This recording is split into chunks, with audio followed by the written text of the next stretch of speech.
erakonna Isamaa aseesimees, Riigikogu liige ja Pärnu volikogu liige Andres Metsoja. Sa oled Riigikogus olnud tegev ka kaitsekomisjonis ja kuidas saab olla võimalik, et erafirma ostab riigikaitselise otstarbega maatüki ja tahab siis hakata toimetama nii, nagu ise heaks arvab? Jaa, aitäh Kalev, kõigepealt ilusat kevadet kõigile, et kohe tuleb päike välja. No ega maa sihtotstarve ei ole mingi asi, mis on piiblisse raiutud, et muutub avalik ruum, muutuvad eesmärgid ja sellega kaasnevalt siis on võimalik muuta ka maa sihtotstarvet.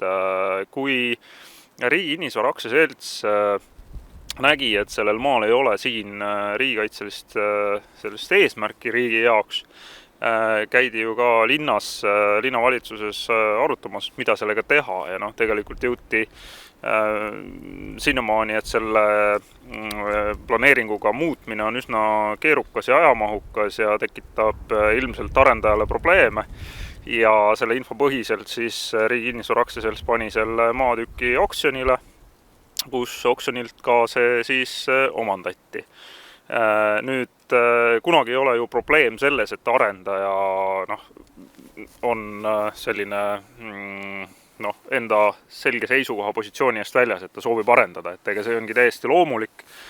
Lihtsalt omavalitsus ongi ju ellu kutsutud selleks, et seda ruumilist arengut tasakaalustada, sest siin ruumis elavad koos ettevõtjad, elavad korteriomanikud, majaomanikud, on kuskil mingid miljööväärtused, nii edasi, mingid huvid, näiteks siin on see konkreetne slip, mille linn ise ju konkreetselt on lasknud jahtklubil välja arendada.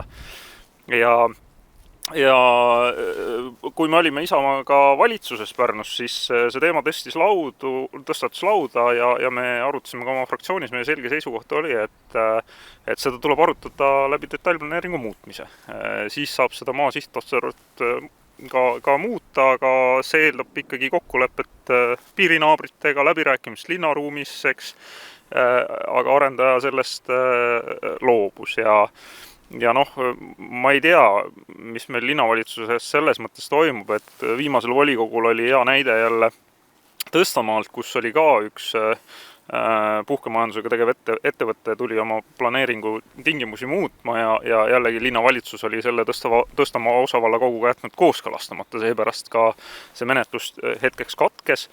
Me näeme ju tegelikult volikogus info korras kas või uue kesklinna silla kontekstis, et Laarmani ringi juurde tekib uus selline väga suur liikluskoormus.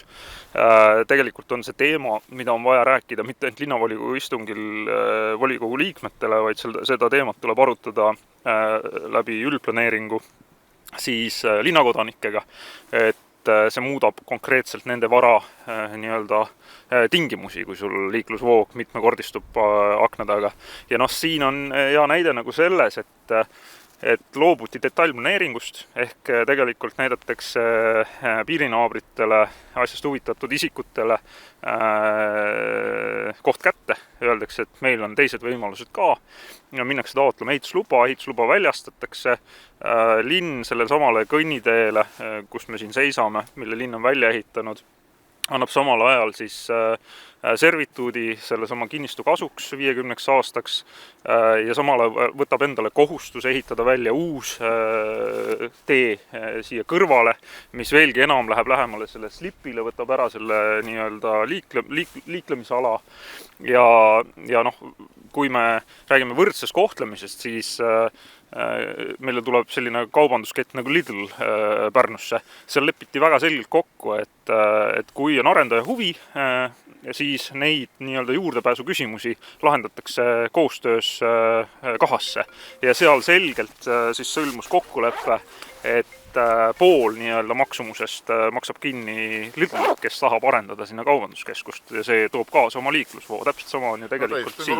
Täiesti normaalne asjale lähenemine. Just, aga tekib küsimus paratamatult volinikule, et miks me siis samas printsiipi, isegi see võib olla väga, väga odav, et me ei räägi suurest mahust investeeringust, või kui me räägime konkreetselt kunsti hoonest, mida soovitakse kesklinna arendada, eks ole, siis algselt antakse planeeringuga tingimused, et sinna tuleb rajada ka parkimiskohad, eks ole, et tuleb nullkorrus ja lõpuks, kui me aru pärime, et miks seda siis lõpuks nagu justkui tingimustesse ei seata, kui seda ehitama hakatakse, siis öeldakse, et läheb liiga kalliks. No, et me ei saa nagu linnana käituda ise nii, et meile läheb nagu kalliks avalikul sektorile, aga erasektorile me ütleme, et 1,5 auto parkimiskohta arendajal peab olema tagatud, eks ole, enda kinnistul. Ja need protsessid tekitavad küsimust ja siin kõige halvem, miks ka volinikke tegelikult see ärritab ja paneb rusikaid vibutama, on see, et lõpuks see keeratakse ju volinike kraesse, antakse välja ehitusluba, siis öeldakse suurejooneliselt, aga eks siis volinikud või nii-öelda mandaadi saanud isikud peavad otsustama. Ja siis see, kakahunnik tõstetakse laua peale koos üldplaneeringuga, öeldakse, et vaadake, et näed, siin meil nüüd on ehitusluba juba välja antud ja maja võib-olla ka kerkib, et aga mis nüüd siis ikka enam, et ametnik räägib kontrollist, eks ole, aga volinik peab tegema selle otsuse ja ühe enamuse häälega siis otsustatakse ära üldplaneeringu käigus, et nüüd ei ole enam midagi teha, et lasta siis minna. Ja see on ju tegelikult see, mida me ei saa aktsepteerida, et arendaja huvi saab aktsepteerida, aga selleks on oma protseduur ja protsess ja kohalik omavalitsus peab olema seal kohal oma kohal. Ja nüüd te olete siis ette võtnud lihtsalt linnapea häirimise. Ma saan aru, et volikogu aprilli istungil tuleb arutusele ka umbusaldus. Neil on 20 häält, teie 19 vastu, aga ikkagi vähemalt selles mõttes, et teete mehele kõdi, et need viimased kuud enne valimisi ei tunduks nagu meelakkumisena.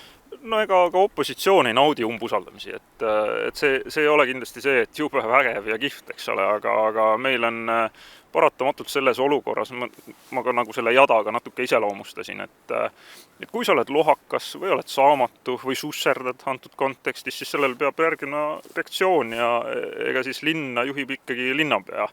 Et need vastused, et ametnikud andsid mulle sellise nagu juhisena, mis me sellega peale hakkame. Selge.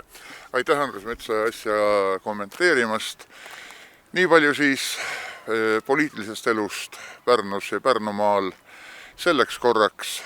Vaadake meid ka edaspidi. Kalev Vilgats, Eesti uudistele.